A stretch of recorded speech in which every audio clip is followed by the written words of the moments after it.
Have you been thinking of buying a house or a condominium? How do you know that this is the right time to buy it, or if you can afford it? If you're asking yourselves those same questions, then this video is for you.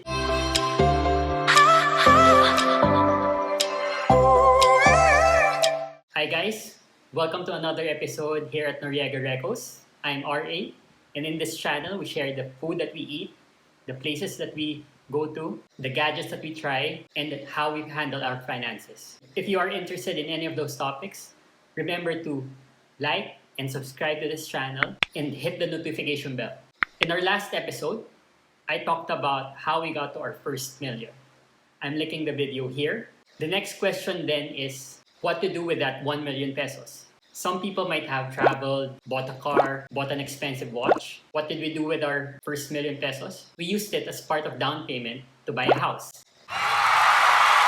We bought a 3-story townhouse in a gated community developed by Alveo in 2013. Here's a funny backstory. In 2011, a sales agent invited us to a sales presentation at Center 1771. When the sales agent invited us, we figured we should go since we haven't eaten in Center 1771 and we could get a free meal out of it. During the sales presentation, we thought that the project was very promising since it was a gated community, a townhouse in Pasig City. However, we knew that we couldn't afford the unit, let alone pay the down payment. We came out of that presentation laughing so hard at ourselves, having the audacity to go to a sales presentation and knowing that we couldn't afford it.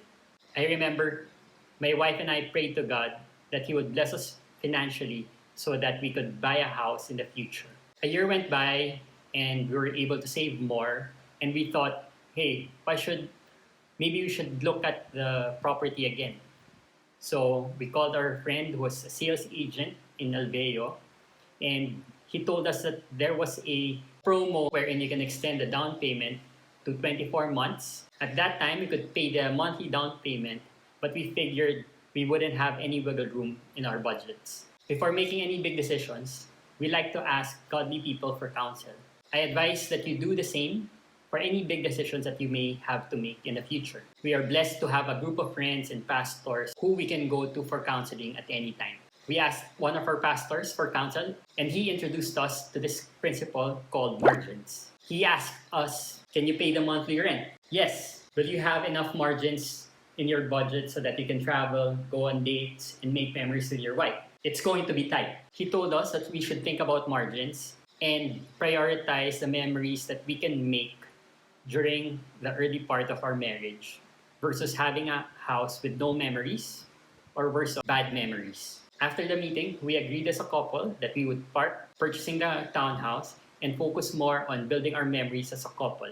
This is an important principle that we have learned and have not just applied in our finances, but in other aspects of our lives in our marriage. So how do you know if you can afford the house or the condominium or the townhouse? See if you have margins in terms of your monthly budget.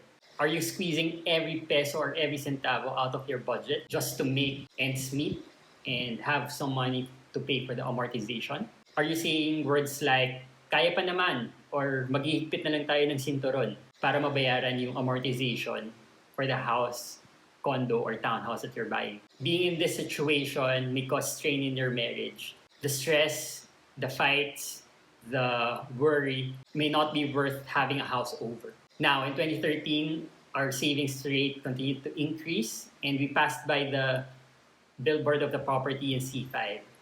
And we thought to ourselves, maybe we should revisit the conversation. We called our sales agent, and we were told there were still available units, and we're actually nearing completion. At that time, we were able to come up with a 20% down payment for our unit. And based on our computation, we could still make the monthly amortization once the mortgage kicks in. So we pulled the trigger and placed our reservation fee for the unit. We were able to negotiate with our landlord then to end the contract of our current lease at the same time when the unit that we bought was ready for move-in. This way, our previous rent became part of the monthly amortization that we had to pay. This is something that you should consider, especially if you're renting, because paying an additional amortization may cause havoc on your budget. The price of the unit from when we first saw it already increased by 25 to 30% by the time we bought it in 2013. We could have forced the situation and probably gotten it at probably 10 to 15% lower than our acquisition price. But that would have meant we couldn't have been able to travel, to go on dates, and ultimately make memories together in the early part of our marriage. So always develop margins in your budget and focus on making memories with your spouse and with your family. Also, talk to someone before making big decisions. They may be able to offer a new perspective or a valuable insight about your situation.